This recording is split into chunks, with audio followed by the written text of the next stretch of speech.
Yan mga boss, no, nakagala din kami sa wakas. Nakalabas kami ng Cavite. Mula Cavite hanggang dito lang sa ano, akala mo napakalayo na nung tinakbuhan namin. Ayan, no, kasama natin si Kuya. Nakapunta ng Mua at saka si Ate. Ate at saka si Gio nandun sa gilid. Nahihilo pa daw siya. Di makita. So dito na kami sa likod ng Mua, no, seaside. Lapit na Ayan. kami. Okay. Yun, no, may kakambal yung sasakyan namin, no. Yellow. Bawal.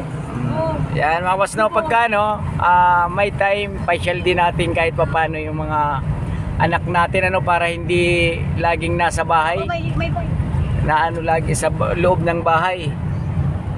Eh syempre may sasakyan kasi kaya nakagala kami. Di namin nakalain na makakarating tayo ng Mua, no. Ayan, no, seaside. Tapos ito yung ano, SM Mua. SM mo. Oo. Malaking salamin. Kuya. May design. Oh, ma. Dog at bunny. Dog at bunny. Baliktad pa. Miss Bill. Yes. Tuwa. Ano yung bibili natin doon sa loob? Toys at play ako. Oh my God. O ang kakambal ng kotse ni Inday, oh. Nausa-unahan. Okay. Ay, lumiko. Oops. Mangkanda dito eh. Oo. Saan tayo papark? Papark.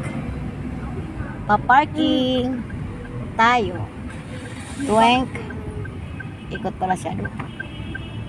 Tao. Ay, papark. Yes. Ay, dyan. Yes. Ay, naku. Sige. Patay muna natin.